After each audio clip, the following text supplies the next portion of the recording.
नमस्कार, NSC9 news पर आपका स्वागत है। मैं आपके साथ तेज बिराला। अमेरिका आखिर चाहता क्या है, ये प्रश्न आपके दिमाग में कई वर्षों से गूंजने लगा होगा। ये प्रश्न तब से गूंजना आरंभ हुआ होगा जब अमेरिका की सत्ता में ट्रंप का आगमन हुआ, और ये प्रश्न तब से भी गूंज रहा होगा जब रूस और यूक्रेन का युद्ध रुकने का नाम नहीं ले रहा।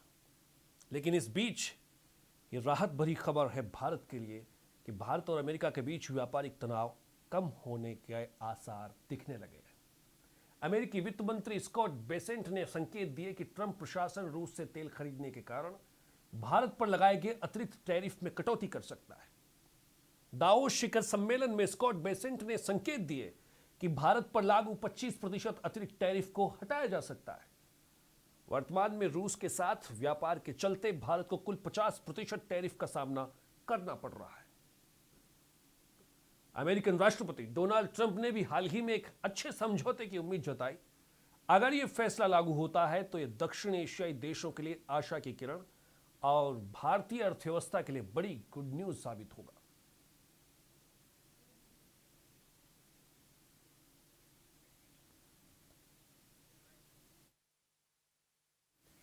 मध्य प्रदेश के चित्रकूट में एक दिल दहला देने वाली वारदात सामने आई। बरगढ़ कस्बे में 13 वर्षीय मासूम आयुष की अपहरण के बाद बेरहमी से हत्या कर दी गई। इस जघन्य कांड के बाद आक्रोशित जनता ने हाईवे जाम कर जमकर प्रदर्शन किया। कपड़ा व्यापारी अशोक केसरवानी के बेटे आयुष का फिरौती के लिए अपहरण किया गया था, लेकिन मांग पूरी न होने पर आरोपियों ने उसका गला घोंटकर शव को शौचालय के हौज में दफना दिया। पुलिस कार्रवाई के दौरान मुठभेड़ में एक आरोपी मारा गया जबकि दूसरा घायल है। आक्रोशित व्यापारियों ने झांसी मिर्जापुर हाईवे पर 5 घंटे तक जाम लगाकर न्याय की मांग की। पुलिस तीसरे आरोपी की तलाश में जुटी हुई है, हालांकि उसकी गिरफ्तारी की अभी आधिकारिक पुष्टि नहीं हुई।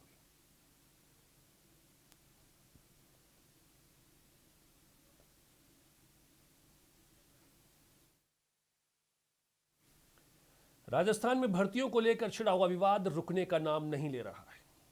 अब 2024 की पीटीआई भर्ती की बात करें तो उसमें फर्जी अभ्यर्थियों के फॉर्म एडिट होने के आरोपों ने सियासी गलियारों में फिर से हलचल तेज कर दी है।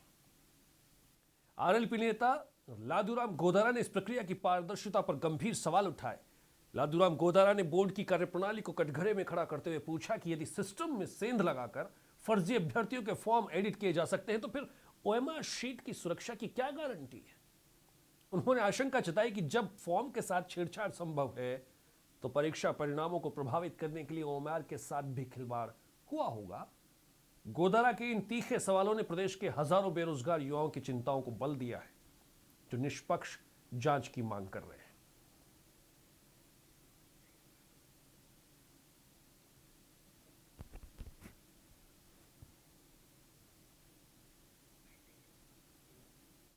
फेरी हो रही, इसके अलावा फॉर्म एडिट हो रहे, जो फॉर्म एक बार अभ्यर्थी भर देता है उसके बाद के अंदर उसकी फॉर्म में क्वालिफिकेशन, नाम चेंजिंग और उसके डाटा कभी एक्सचेंज नहीं होते, केवल संशोधित डेट के अलावा। लेकिन यहाँ 2-2 साल के अंदर कागज बदलकर युवाओं का भविष्य बदला गया है। मैं आपको बताना चाहूंगा, एक पीटीआई की भर्ती होती है 2022 में, जिसमें ये श्रवण चौधरी सन ऑफ सूरजाराम चौधरी, ये श्रवण चौधरी सन ऑफ सूरजाराम चौधरी है, जिसने पीटीआई के अंदर आवेदन किया था 22 जुलाई 2022। और फॉर्म इसका एडिट होता है। बोर्ड के अंदर जो कर्मचारी होते हैं, LDC, UDC, MTS, IT department वाले, वो इस घोटाले को कर रहे हैं। आरोप प्रत्यारोप अध्यक्ष और अपन सरकार उस पर कर रही। लेकिन मसला ये है कि नीचे से पूरी जड़ इसके अंदर मिलीभगत है। 29 जनवरी 2024 को ये बंदा फॉर्म एडिट करता है। पीटीआई की भर्ती के फॉर्म भरे जाते हैं 23 जून से 22 जुलाई 2022 को। एग्जाम होती है 25 सितंबर 2022 को और फाइनल रिजल्ट आता है जुलाई 2023 को। इसके बाद में ज्वाइनिंग मिलती है 9 सितंबर 2023 को। सितंबर 2023 में स्टूडेंट्स को ज्वाइनिंग मिल जाती है। उसके बाद में जनवरी 2024 में इसके फॉर्म एडिट होते हैं। एडिटिंग में क्या किया होगा? अब एडिट में ये तो जांच एजेंसी तय करे इसने क्या एडिट किया है। ये तो हम लेके आए, हमारे पास तथ्य आए हैं। इसके अंदर ये पूरा लिखा हुआ एडिट डेट 29 जनवरी 2024। ये अंदर से कहीं हमारे पास जानकारी आई है, ये फॉर्म हमारे को मिला है, तो ये हम आपके सामने रख रहे हैं। हम सरकार से ये जवाबदेहिता मांग रहे हैं कि जांच एजेंसी ये। अमेरिकी राष्ट्रपति डोनाल्ड ट्रंप के एक हालिया बयान ने वाशिंगटन और लंदन के बीच सियासी तनाव पैदा कर दिया है। अफगानिस्तान युद्ध को लेकर ट्रंप की टिप्पणी पर ब्रिटिश प्रधानमंत्री कीर स्टारमर ने कड़ा एतराज जताते हुए उसे अपमानजनक करार दिया। एक इंटरव्यू में ट्रंप ने दावा किया कि अफगानिस्तान युद्ध के दौरान नाटो सैनिक फ्रंट लाइन से दूर रहे। इस बयान ने ब्रिटेन को गुस्से से भर दिया है, जिसने इस युद्ध में अपने 457 जांबाज सैनिकों को खोया था। प्रधानमंत्री कीर स्टारमर ने इसे शहादत का अपमान बताते हुए कहा कि ट्रंप की बातें सच्चाई से परे और बेहद बुरी हैं। स्टारमर ने शहीद सैनिकों को श्रद्धांजलि देते हुए ट्रंप से सार्वजनिक माफी की मांग की है और इस विवाद ने दोनों मित्र देशों के बीच रिश्तों में खटास पैदा कर दी है। Start by paying tribute to the 457 of our armed services who lost their lives in Afghanistan. I will never forget their courage, their bravery, and the sacrifice that they made for their country. There are many also who were injured, some with life-changing injuries. And so I consider President Trump's remarks to be insulting and frankly appalling. And I'm not surprised they've caused such hurt to the loved ones of those who were killed or injured, and in fact, across the country. Well, I've made my position clear, and what I say to Diane is if I had misspoken in that way or said those words, I would certainly apologise, and I'd apologise. Uttar Pradesh के संभल में बीमा mafia के खिलाफ police की सख्ती का एक सकारात्मक चेहरा सामने आया। पुलिस की कार्रवाई से प्रभावित होकर दिग्गज बीमा कंपनियों ने जिले में CSR के तहत महिला सशक्तिकरण की बड़ी पहल शुरू की। संभल पुलिस और ASP अनुकृति शर्मा की अगुवाई में अब तक 71 आरोपी जेल भेजे जा चुके और 12 करोड़ की संपत्ति कुर्क की गई है। इस सफलता पर टाटा, AIG और अन्य कंपनियों ने सभी 15 थानों में बाल एवं मातृ कक्ष बनवाए हैं, जिनका लोकार्पण DGP राजीव कृष्णा ने ऑनलाइन किया। साथ ही महिला पुलिसकर्मियों को 15 स्कूटी भी सौंपी गई। ADG बरेली जॉन रमित शर्मा ने इस कार्रवाई की सराहना करते हुए इसे महिला सुरक्षा और सशक्तिकरण की दिशा में मील का पत्थर बताया है। जनपद पुलिस और प्लस जो Tata AIG insurance company plus उनके साथ की कंपनियों के साथ एक कार्यक्रम आज आयोजित किया था। जो टाटा AIG कंपनी उन्होंने एक CSR का माध्यम से पुलिस के लिए 15 स्कूटी व्हीकल्स और प्लस बाल कक्ष और मातृ कक्ष 15 पुलिस स्टेशन में उन्होंने बना के दिया है। उसका हैंड ओवर के लिए आज ये कार्यक्रम हुआ था। उस पर हमारा आदरणीय ADG एलेंडो साहब का नेतृत्व में ऑनलाइन में उन्होंने जोड़ा था और हमारे ADG जोन सर ऑनलाइन में जोड़ा था। बाकी सभी लोग यहाँ पे हम लोग उपस्थित था। उनके माध्यम से एक कार्यक्रम आज आयोजित हुआ था जो पिछले साल प्रयागराज माघ मेले में मौनी अमावस्या के अवसर पर एक ऐसा विवाद खड़ा हो गया जिसने देश भर के सनातन प्रेमियों को झकझोर दिया। शंकराचार्य स्वामी अविमुक्तेश्वरानंद सरस्वती जी को संगम स्नान से रोके जाने और उनके शिष्यों के साथ हुए कथित बदसलूकी पर अब कानूनी और धार्मिक सवाल उठ रहे हैं। जयपुर में देवकीनंदन पुरोहित ने इस मामले को लेकर प्रेस कॉन्फ्रेंस की। उन्होंने कहा शंकराचार्य को प्रोटोकॉल का हवाला देकर रोका गया, जबकि अन्य समूहों को अनुमति दे दी गई थी। आरोप है कि इस दौरान पुलिस ने बल प्रयोग किया, जिसका एक विचलित करने वाला वीडियो भी सामने आया। वीडियो में एक पुलिसकर्मी को एक साधु की चोटी पकड़कर घसीटते हुए देखा जा सकता है, जिसे सनातन परंपरा का घोर अपमान बताया जा रहा है। शिष्यों का दावा है कि उनके साथ मारपीट हुई, इसमें महिलाएं और बुजुर्ग भी शामिल थे। अब प्रशासन से मांग की जा रही है कि वो उसे लिखित आदेश जो सार्वजनिक किया जाए, उसके आधार पर यह पाबंदी जो लगाई गई। घटना के बाद से दोषियों के निलंबन और सरकार से बिना शर्त माफी की मांग भी तेज हुई है। आज जो ये प्रेस वार्ता का आयोजन किया गया है, वो जो संतों का अपमान किया गया, शंकराचार्य जी का अपमान किया गया और जो वहाँ पर मारपीट की घटनाएं हुई, पुलिस का पूरा ब्यौरा आपको जो बताया गया, उसके विरोध स्वरूप ये की गई है। आपको तथ्यों से अवगत कराने के लिए ये तथ्यात्मक रिपोर्ट आपके सामने रखी गई है प्रेस वार्ता के माध्यम से। यदि सरकार नहीं सुनती है तो गुरुदेव का जब तक धरना चालू रहेगा, उस दौरान पूरे राजस्थान में 27 तारीख से हम लोग विरोध प्रदर्शन करेंगे और जो है अपना कड़ा विरोध सरकार के खिलाफ दर्ज कराएंगे, क्योंकि जो सरकार है वो सुनने को तैयार नहीं है। लगातार अभी भी इतने दिन से धरना जारी रहने के बावजूद भी प्रशासन की तरफ से कोई कदम नहीं उठाए गए, सरकार की तरफ से कोई कदम नहीं उठाए गए। गुरुदेव अभी भी बाहर ठंड में अपना जो है वो टेंट लगा करके बाहर शिविर से बाहर बैठे हुए हैं। हम चाहते हैं गुरुदेव को गंगा स्नान कराया जाए और सारी बातों को जो है जो जिन्होंने इस तरह की कार्रवाई की उनके खिलाफ दंडात्मक कार्रवाई करते हुए ससम्मान हमारा स्नान हो और बात को जो है पूरा किया जाए। देखिए, हम लोग अभी पूज्य श्री का जो आदेश यही है, अभी हम 27, 10 और 11 मार्च के लिए दिल्ली के अंदर बड़ा आंदोलन 1.25 लाख संत इकट्ठे होने हैं, उसकी तैयारी में लगे हुए हैं और वहाँ पे निर्णायक लड़ाई के लिए फिर आगे की तैयारी की जाएगी। हमारा मुख्य मुद्दे जो है, जो गौ माता जो कट रही है देश के अंदर, उसको रोकने का शंकराचार्य जी का अभियान चल रहा है, उसको गति प्रदान की जाए। इसीलिए जो है शंकराचार्य पे जो अत्याचार हो रहे हैं उसी विषय को लेकर के हो रहे हैं, ताकि शंकराचार्य साइलेंट बैठ जाए और इस मुद्दे को उठाए नहीं। और इस मुद्दे को हम जब तक शांत नहीं होने देंगे जब तक गौ माता राष्ट्रमाता घोषित नहीं हो। नहीं, विरोध प्रदर्शन जितने तरीके अपना से सारे अपनाएंगे हम लोग। अभी तो हमारा दिल्ली में जो शंकराचार्य का आदेश होगा ना, उसके बाद में जैसे भी महाराज जी आदेश करेंगे सब करेंगे। हम लोग भूख हड़ताल बैठना भूख हड़ताल बैठेंगे और आमरण अनशन बैठना आमरण अनशन बैठेंगे। जैसे भी महाराज जी का आदेश होगा, अभी 10 और 11 मार्च के लिए दिल्ली 1.25 लाख संतों का आह्वान उन्होंने किया है, उसमें जो निर्णय होगा उस पर हम करेंगे आगे। लखनऊ स्थित कांग्रेस दफ्तर के बाहर लगे कुछ दिलचस्प पोस्टर्स ने उत्तर प्रदेश की सियासत में हलचलें तेज कर दी। शंकराचार्य विवाद को लेकर युवा कांग्रेस ने मुख्यमंत्री योगी आदित्यनाथ पर सीधा और करारा कटाक्ष किया है। युवा कांग्रेस के प्रदेश उपाध्यक्ष शरद शुक्ला द्वारा लगवाए गए इन पोस्टर्स में धार्मिक ग्रंथों के हवाले से सरकार को घेरा गया। मनुस्मृति की पंक्तियों के जरिए लिखा गया कि जो गुरु का अपमान करता है वो भयानक नरक में जाता है।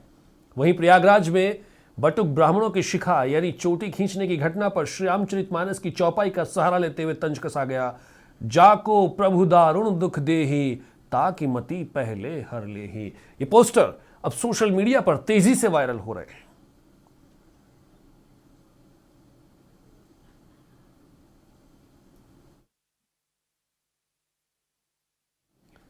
केंद्रीय गृह मंत्री अमित शाह ने लखनऊ में सरदार पटेल औद्योगिक क्षेत्र का शुभारंभ किया। इस दौरान उन्होंने उत्तर प्रदेश की बदलती तस्वीर का जिक्र करते हुए विपक्षी दलों पर तीखा हमला बोला और युवाओं के लिए रोजगार के नए अवसरों का वादा किया। अमित शाह ने कहा कि पीएम मोदी और सीएम योगी के नेतृत्व में यूपी बीमारू राज्य की श्रेणी से बाहर आ गया है। साथ ही बताया कि सरदार पटेल औद्योगिक क्षेत्र की प्लानिंग इस तरह की गई है कि हर जिले का युवा अपने ही प्रदेश में रोजगार पा सकेगा। शाह ने उपलब्धियां गिनाते हुए कहा कि 62 लाख गरीबों को घर मिला है और अयोध्या में राम मंदिर निर्माण का सपना भी पूरा हो चुका है। गृह मंत्री ने सपा कांग्रेस पर निशाना साधते हुए कहा कि जिन योजनाओं को विपक्ष ने अटकाया था उन्हें अब धरातल पर उतार दिया गया है। प्रदेश के हर मंडल में घुमा हूं, उत्तर प्रदेश का विश्व प्रसिद्ध स्वादिष्ट व्यंजन आज पूरी दुनिया को एक प्रकार से फिर से प्रस्तुत करने का काम उत्तर प्रदेश सरकार ने किया है। मैं बहुत बहुत बधाई देना चाहता हूं।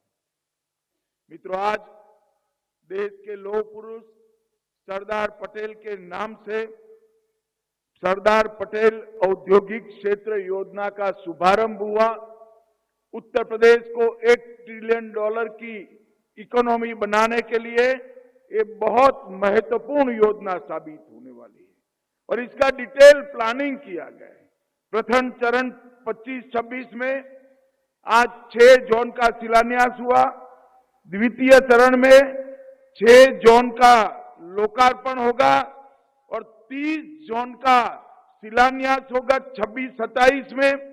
तृतीय चरण में 27-28 में 30 जोन का लोकार्पण और बचे हुए लखनऊ में आयोजित उत्तर प्रदेश दिवस 2026 समारोह में केंद्रीय गृह मंत्री अमित शाह और मुख्यमंत्री योगी आदित्यनाथ शामिल हुए। इस अवसर पर सीएम योगी ने प्रदेश की सांस्कृतिक विरासत और आर्थिक प्रगति का भव्य खाका पेश किया। मुख्यमंत्री योगी आदित्यनाथ ने कहा कि राम और कृष्ण की यह पावन भूमि अब $1 ट्रिलियन की अर्थव्यवस्था बनने की ओर तेजी से अग्रसर है। उन्होंने यूपी के बुनियादी ढांचे पर जोर देते हुए बताया कि उत्तर प्रदेश जल्द ही 21 हवाई अड्डों वाला प्रदेश होगा, जहां अयोध्या, लखनऊ और वाराणसी जैसे एयरपोर्ट वैश्विक व्यापार के द्वार खोलते ही जा रहे हैं। योगी ने विश्वास जताया कि आज का उत्तर प्रदेश न केवल आत्मनिर्भर बन रहा है बल्कि आत्मनिर्भर भारत अभियान को भी सबसे अधिक मजबूती दे रहा है। दिवस की हृदय से शुभकामनाएं देता हूं। मैं काशी का सांसद हूं और यूपी के लोगों ने मुझे चुनकर के लोकसभा भेजा है, इसलिए यह दिन मेरे लिए और भी विशेष हो जाता है। यूपी के लोगों से मुझे जो प्रेम और आत्मीयता मिली है वह मेरे लिए एक बहुत बड़ी पूंजी है। उत्तर प्रदेश की मिट्टी में कुछ खास है। उत्तर प्रदेश ने हमेशा अपने सामर्थ्य से, अपनी प्रतिभा से देश के विकास को गति दी है। मुझे खुशी है कि हमारा उत्तर प्रदेश आज विकास भी और विरासत भी के मंत्र का उत्तम उदाहरण बन रहा है। यूपी में प्रभु श्री राम की जन्मभूमि अयोध्या है। भगवान श्री कृष्ण की जन्मभूमि मथुरा वृंदावन है और इसी भूमि पर सारनाथ से भगवान बुद्ध का ज्ञान विश्व को प्राप्त हुआ था। उत्तर प्रदेश में ही अनादि काशी भी है और पवित्र प्रयागराज भी है। अयोध्या के श्री राम मंदिर प्राण प्रतिष्ठा, ध्वजारोहण, काशी में छत्तीसगढ़ के सांस्कृतिक इतिहास में अब एक नया अध्याय जुड़ गया है। रायपुर में मुख्यमंत्री विष्णुदेव साय ने राज्य की बहुप्रतीक्षित फिल्म सिटी और आदिवासी कन्वेंशन सेंटर का भूमि पूजन किया। मुख्यमंत्री ने कहा, छत्तीसगढ़ की एक पुरानी मांग आज पूरी हो रही है। फिल्म जगत में विकास की नई कड़ी जुड़ी है। आने वाले 2 साल में यहां एक विश्व स्तरीय फिल्म सिटी बनकर तैयार होगी, जिससे स्थानीय कलाकारों के सपनों को उड़ान मिलेगी। उन्होंने कहा, प्रदेश अब न केवल मनोरंजन बल्कि आदिवासी संस्कृति के संरक्षण के लिए कन्वेंशन सेंटर भी बनेगा। अब छत्तीसगढ़ महज फिल्मों की शूटिंग का केंद्र नहीं बल्कि प्रतिभाओं का पावर हाउस बनेगा। छत्तीसगढ़ का एक पुराना मांग था कि यहाँ पर फिल्म शहर का विकास किया जाए और आज वो मांग पूरी हो रही है। लोगों का सपना पूरा हो रहा है। आज यहाँ पर टूटा की पावन भूमि में 100 एकड़ में फिल्म शहर और आदिवासी कन्वेंशन सेंटर का भूमि पूजन संपन्न हुआ है। हमारे जिले के प्रभारी मंत्री श्री केदार कश्यप, संस्कृति मंत्री श्री राजेश अग्रवाल, सांसद बृजमोहन अग्रवाल, हमारे विधायकगण, हमारे अधिकारीगण और निगम मंडल के अध्यक्षों की उपस्थिति में और मुंबई से भी बहुत सारे। भगत सिंह सेना के सुप्रीमो नरेश मीणा 30 जनवरी को देवली उनियारा विधानसभा क्षेत्र के कोटड़ी मोड़ चौराहे पर जन आंदोलन करने जा रहे हैं। इसे लेकर उनियारा के रोशनपुरा गांव में उन्होंने समर्थकों संग मिलकर ग्रामीणों के बीच पोस्टर विमोचन किया। साथ ही ग्रामीणों को पीले चावल देकर कोटड़ी मोड़ सौंप आने का निमंत्रण दिया। नरेश मीणा का यह जन आंदोलन देवली उनियारा की जन समस्याओं को लेकर है। ग्रामीणों ने न्याय की लड़ाई में कंधे से कंधा मिलाकर साथ देने का भरोसा दिया। इस दौरान नरेश मीणा ने भी उनियारा की जनता को उनकी समस्याओं के निराकरण करवाने का भरोसा दिया है।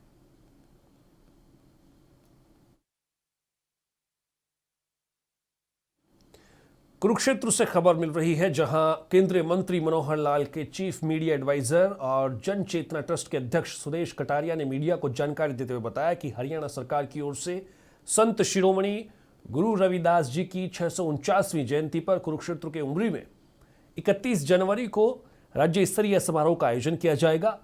इस कार्यक्रम में केंद्रीय मंत्री मनोहर लाल और हरियाणा के मुख्यमंत्री नायब सिंह सैनी मुख्य रूप से शिरकत करेंगे। मनोहर लाल के चीफ मीडिया एडवाइजर और जन चेतना ट्रस्ट के अध्यक्ष सुदेश कटारिया ने कहा, जिस कार्यक्रम में पूरे प्रदेश से समाज के लोग बढ़ चढ़ कर आ रहे हों वो गौरव की बात है। हमने एक संगठन हरियाणा प्रदेश में विधानसभा के चुनावों में खड़ा किया था, जिसका नाम हमारा संविधान हमारा स्वाभिमान जन चेतना ट्रस्ट है, जिसके अध्यक्ष के रूप में मैं काम कर रहा हूं। और कुरुक्षेत्र में हमारे माननीय अध्यक्ष सुनील मिर्जापुर मेरे साथ हैं, शैलेंद्र जी मेरे साथ हैं, एडवोकेट साहब मेरे साथ हैं। सभी कुरुक्षेत्र के हमारे सम्मानित ट्रस्ट के साथी हैं। आज ये महत्वपूर्ण प्रेस वार्ता आने वाली 31 तारीख को जो हरियाणा सरकार रविदास जी के गुरु महाराज जी की जयंती उमरी रोड कुरुक्षेत्र में मना रही है, उसके निमित्त हमने की है कि बड़े हर्षोल्लास से ये ऐतिहासिक पल और ऐतिहासिक 649वीं जयंती गुरु महाराज जी की कुरुक्षेत्र में जो मनाई जा रही है, इसमें पूरे दलित वर्ग के लोग प्रदेश के कोने कोने से आकर हरियाणा प्रदेश के पूर्व मुख्यमंत्री माननीय मनोहर लाल जी का धन्यवाद भी करेंगे और हरियाणा प्रदेश के मुख्यमंत्री आदरणीय नायब सैनी जी का भी धन्यवाद करेंगे कि इस प्रकार से 5 एकड़ जमीन हाईवे पर देकर दलित समाज को कृतार्थ करने का काम किया है। इस प्रकार की कोई जगह हरियाणा प्रदेश में थी नहीं कि जहां लाखों की तादाद में लोग इकट्ठा होकर हरियाणा प्रदेश के कोने कोने से लोग आकर अपने गुरु महाराज जी को नमन करके एक कीर्तन टाइप भी कर सके। इस प्रकार का बड़ा कोई भव्य हमारे पास मंदिर नहीं था। माननीय मनोहर लाल समाजवादी पार्टी प्रमुख अखिलेश यादव ने कहा, हमसे कहा गया था कि एसआईआर के बाद मतदाता सूची में कोई कसर नहीं छूटेगी। हमने उपचुनाव में देखा था कि उपचुनाव में वोट लूटा गया था। चुनाव आयोग ने कहा था कि सीसीटीवी फुटेज किसी भी राजनीतिक दल को नहीं दी जाएगी। एसआईआर रिवीजन के माध्यम से भी कई किस्म की साजिश की जा रही है। हम सभी जानते हैं कि इन्होंने बीएलओ की ट्रेनिंग कैसे करवाई थी। कई बीएलओ की जान चली गई। चुनाव आयोग क्या कर रहा है? एक ही नाम से 2-2 वोट बन रहे हैं। मेरी मांग है कि चुनाव आयोग हमारा सहयोग करे। 83,226। लेकिन इसके साथ सवाल यह है कि डुप्लीकेट इतने हमें मिले दिखाई दे रहे हैं। डुप्लीकेट वोट, ये डुप्लीकेट देखिए आप, मैं कहूंगा स्क्रीन पर रन थ्रू कर दें वो डुप्लीकेट। ये देखिए डुप्लीकेट, मतलब इतना इलेक्शन कमीशन क्या कर रहा है? एक ही नाम से 2-2 वोट, ये आप रन थ्रू कर दो। ये देखिए, ये है लिस्ट और बाकायदा लिस्ट है नाम के साथ।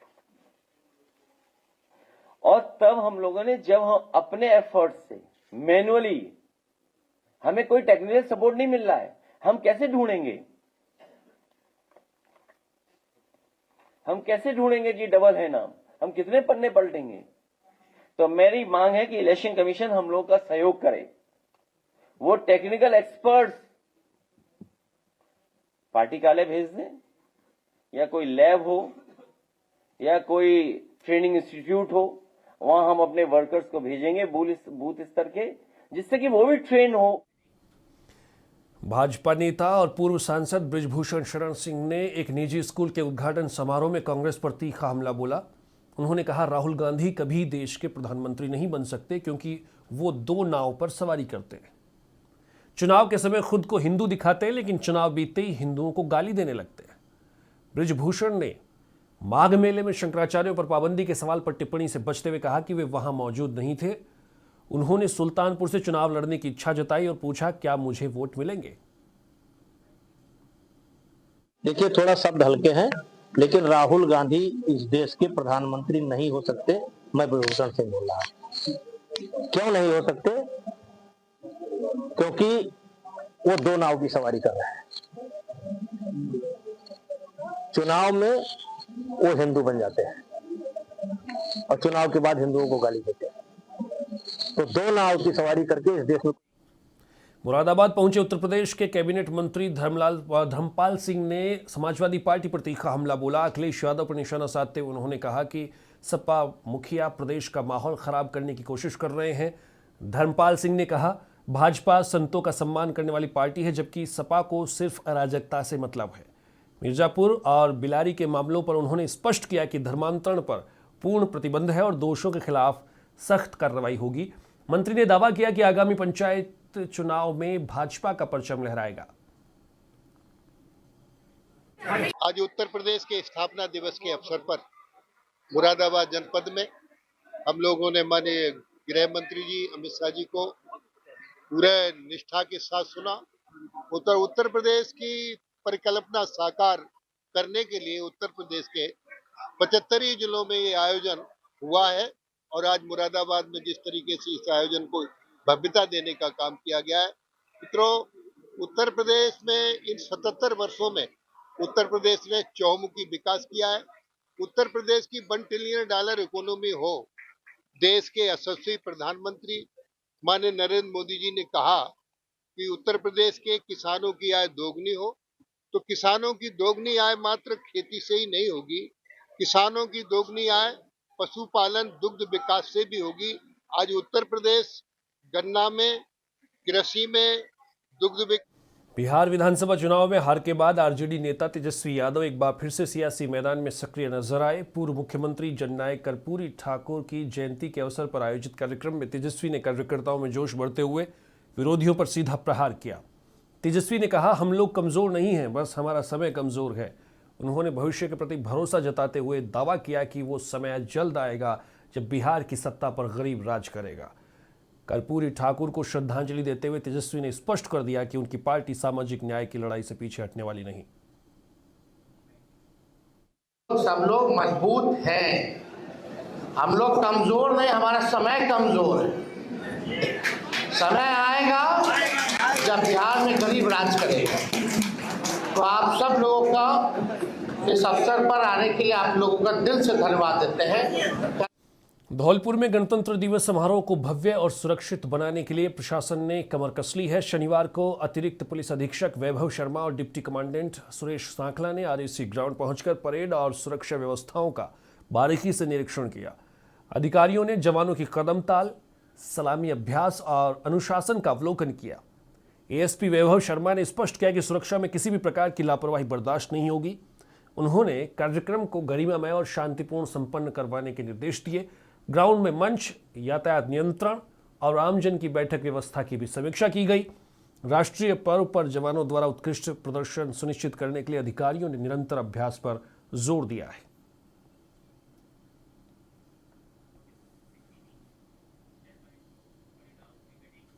हरियाणा के कुरुक्षेत्र में नशा तस्कर्स के खिलाफ एंटी नारकोटिक सेल को बड़ी सफलता मिली।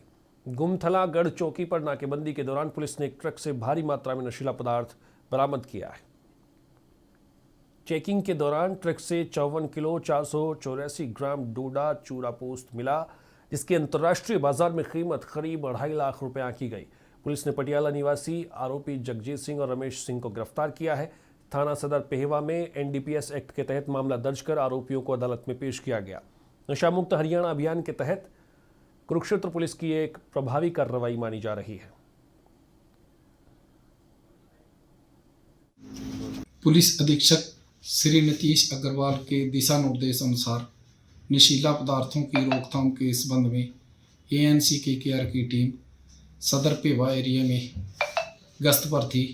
जो दौरान गश्त टीम को गुप्त सूचना मिली कि एक गाड़ी में नशीला पदार्थ लोड होकर पंजाब में जा रहा है। उसी समय टीम ने तत्परता सहित नाकाबंदी लगाकर गाड़ी सहित आरोपियों को काबू किया। जो एनडीपीएस के तहत मौका पर श्री निर्मल सिंह डीएसपी पेवा को बुलाकर गाड़ी की तलाशी ली गई। गाड़ी से 3 कट्टे चूरा पोस्त बरामद हुआ, जिनका वजन करने पर 54 किलो 484 ग्राम बरामद। गुरुग्राम के ताऊ देवीलाल खेल परिसर में गणतंत्र दिवस समारोह की भव्य तैयारियां अंतिम चरण में है। डीसी अजय कुमार की मौजूदगी में फुल ड्रेस रिहर्सल आयोजित की गई। इस बार समारोह के मुख्य अतिथि मुख्यमंत्री नायब सिंह सैनी होंगे। 26 जनवरी को सुबह 10 बजे ध्वजारोहण कर परेड की सलामी ली जाएगी। एसएसपी उत्तम के नेतृत्व में पुलिस, होमगार्ड और एनसीसी की 11 टुकड़ियां मार्च पास्ट करेंगी। जिले के 3000 से अधिक विद्यार्थी शिवलीला, राजस्थानी, हिमाचली और हरियाणवी लोक नृत्यों के जरिए अनेकता में एकता का संदेश देंगे। समारोह से पूर्व मुख्यमंत्री युद्ध स्मारक पर पुष्प चक्र अर्पित कर शहीदों को श्रद्धांजलि देंगे। डीसी अजय कुमार ने शहरवासियों से अपील की है कि वे भारी संख्या में पहुंचकर बच्चों का उत्साहवर्धन करें। प्रशासन ने सुरक्षा और बैठक व्यवस्था के पुख्ता इंतजाम किए।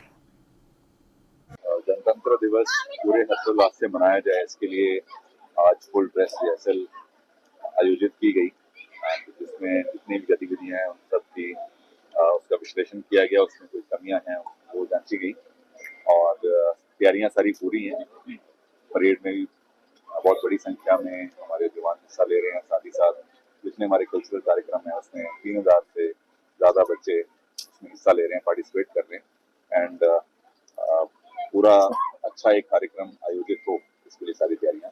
तो कल भी जो रिहर्सल हुआ था तो उसमें भी रात से नाके लगे हुए थे और उसमें हमारे ईस्ट जोन के अंदर टोटल 6 नाके हमने लगाए थे। जिनका काम ये था कि जो भी कमर्शियल व्हीकल्स हैं, हैवी व्हीकल्स हैं, उनकी दिल्ली में एंट्री ना हो, क्योंकि जो राष्ट्रीय स्तर का कार्यक्रम है वो दिल्ली में हो रहा है। तो दिल्ली पुलिस के साथ भी हमारी काफ़ी कोऑर्डिनेशन मीटिंग हुई थी अलग अलग स्तरों पर। तो यह भी हमें ये डायरेक्शन मिले कि आपका जो है कमर्शियल व्हीकल जो भी हर साल होता है कल उसकी रिहर्सल हुई थी और 25 तारीख को जो मुख्य नाके हैं वो रात से लगा दिए जाएंगे ताकि किसी भी तरह की कमर्शियल व्हीकल जो है। फिलहाल इस बुलेटिन में इतना ही। तेज बराला को दीजिए आज्ञा। नमस्कार।